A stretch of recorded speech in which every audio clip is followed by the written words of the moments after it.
Hi friends. तो मैं इस वीडियो में बताऊंगा रांची सिविल कोर्ट का जो वैकेंसी आया है 22, उसमें आप फॉर्म को कैसे अप्लाई करें, क्योंकि ये फॉर्म ऑफलाइन होता है। अपने आपको लिख के इसको जमा करना होता है। तो बहुत सारी इसमें गलतियां होने के कारण आपका जो एडमिट कार्ड है सो आपके पास रिटर्न नहीं आ पाता है। तो कौन कौन सी गलती आपको नहीं करनी है, किस तरीके का फॉर्म आपको भरना है और कहाँ पे क्या चीज़ का इस्तेमाल करना है और यहाँ कौन सी गलतियाँ नहीं करनी, उसके बारे में मैं इस वीडियो में पूरी डिटेल में बताऊंगा। सो कृपया इस वीडियो को पूरा देखें। तो स्टार्ट करते हैं। देखिए, ये आपको पूरा यहाँ शुरू से यहाँ लिखना है, पूरा ये चीज़ पूरा।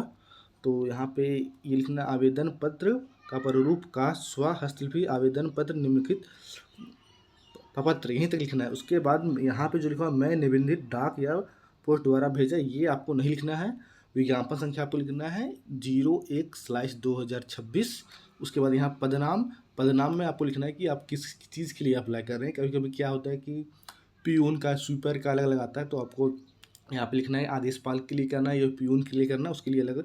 उसके बाद यहाँ पे आपको अपना नाम लिखना है, आवेदक का नाम हिंदी में, अंग्रेजी में फिर बड़े अक्षरों में लिखना है। फिर पिता का नाम, जन्म तिथि, फिर प्रमाण पत्र लगाइए। अगर डेट ऑफ बर्थ दे रहे हैं तो डेट ऑफ बर्थ का सर्टिफिकेट लगाएं, या तो फिर मैट्रिक का सर्टिफिकेट से भी काम चल जाता है। साथ ही साथ अगर यहाँ पे फिर डेट 1/8/2025 के अनुसार आपका एज क्या है वो लिखना है आपका। फिर हाँ, अपना एड्रेस लिखना है, नॉर्मल, अभी नॉर्मल एड्रेस। उसके बाद परमानेंट एड्रेस जो होता है सो। और साथ में आप यहाँ पे देख रहे होंगे कि एक स्पेस छूटा हुआ है, यहाँ पे आपको अपना एक फ़ोटो चिपकाना है। कलर फोटो होगा, पासपोर्ट साइज फोटो एक चिपकाना है। साथ ही साथ इसमें कुछ नहीं करना है। और यहाँ पे आपको गेजेट ऑफिसर का साइन और मुहर लगेगा, यहाँ पे एक लगता है, एक लास्ट में लगेगा। तो इस चीज़ को यहाँ पे ध्यान दें कि इस जगह पे वो खाली छोड़े और यहाँ पे अपना एक फोटो लगाएं और उसको चिपकाएं पासपोर्ट साइड। उसके बाद ये सारे चीज़ लिख के स्वयं अपने हाथ से भरें। लगभग लगभग 10 नंबर 9 नंबर तक आपका एक पेज में आ जाएगा। उसके बाद 10वां नंबर या 9वां नंबर से नेक्स्ट पेज में आइएगा, तो वहाँ पे आप ये डिटेल भर लीजिएगा। और साथ ही साथ ये सारा कुछ भर लेने के बाद, यहाँ अपना कास्ट वगैरह भरने के बाद, सारे में क्लिक करने के बाद लगभग 15, ये 2 पेज में लगभग सभी का कंप्लीट हो जाता है या थोड़ा मोड़ा आगे जाता है। तो इसको अच्छे से भरने के बाद ये चीज़ यहाँ तक, यहाँ तक 30 नंबर भरने के बाद घोषणा पत्र एक शायद अलग पेज में ही लगभग भराता है।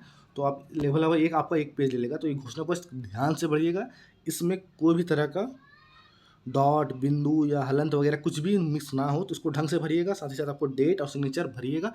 उसके इसको छोड़ दीजिएगा, जिस दिन आप अप्लाई कीजिएगा यानी कि पोस्ट कीजिएगा उसके एक दिन पहले का डेट डालिएगा। क्योंकि बहुत को क्या होता है कि फॉर्म भर के छोड़ देते हैं, अप्लाई बहुत दिन के बाद करते हैं। तो उस दिन के, एक दिन के पहले डेट डालिएगा और सिग्नेचर कर लीजिएगा। और याद रखिएगा कि लास्ट डेट से हम पहले ही भेजने की कोशिश करें। जितना जल्दी भेजिएगा उतना जल्दी आपका रोल नंबर आएगा। तो फर्स्ट में तो नहीं, लेकिन 1-2 दिन के बाद आपको आइडिया हो जाएगा किस किस तरह का क्वेश्चन पूछा जा रहा है, क्या हो रहा है, तो आपको मिल जाएगा।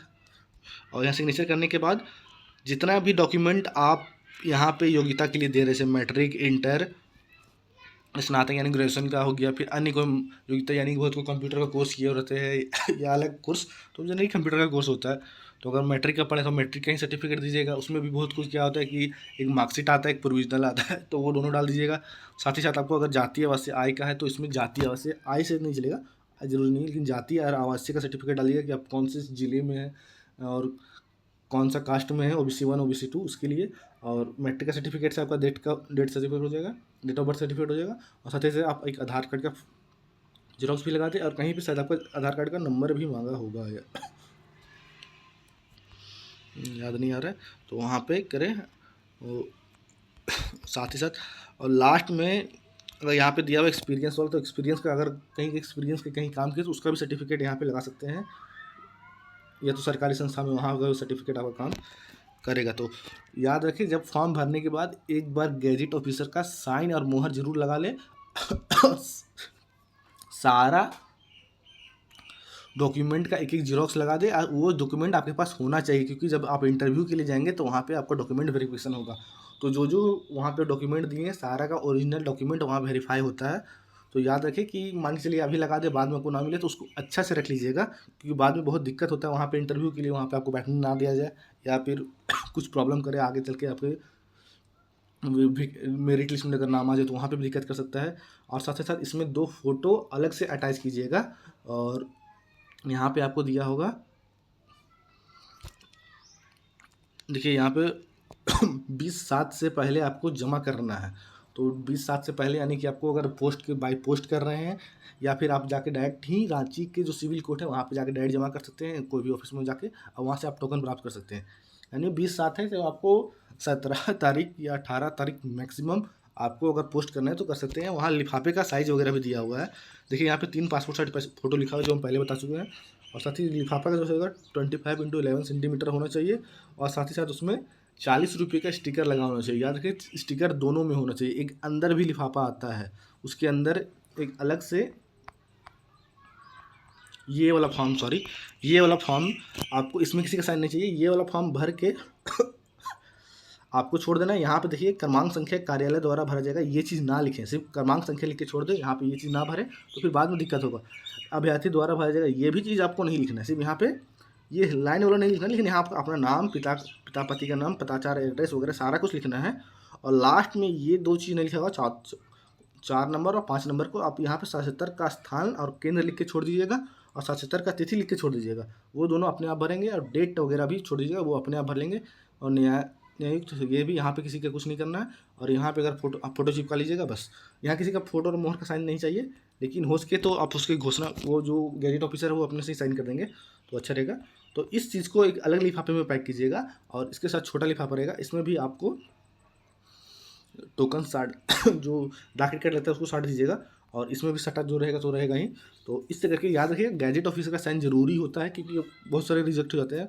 और लिखने के बाद एक बार दोबारा चेक कर लीजिए कि आप सही से लिखें, कहीं कुछ बिंदु हलंत या कुछ भी तरह का गलती ना हुआ हो, तो उसको एक बार अच्छे से जांच कर लीजिएगा। अगर गलती हो तो वहाँ पे आप काट सकते हैं, शायद वाइटनर का इस्तेमाल ना करें तो अच्छा होगा। तो इस तरह का फॉर्म अप्लाई कीजिए, और किसी भी तरह का अगर कोई प्रॉब्लम हो तो आप कमेंट कीजिए, मैं ज़रूर बताऊंगा। मैंने भी 5-6 बार दिया है, तो उसका मेरे पास हर बार मेरा एडमिट कार्ड आया है। तो अगर आपको कोई प्रॉब्लम है तो कमेंट कीजिए, और चैनल को सब्सक्राइब कीजिए, और लाइक कीजिए, थोड़ा सपोर्ट कीजिए। Thank you.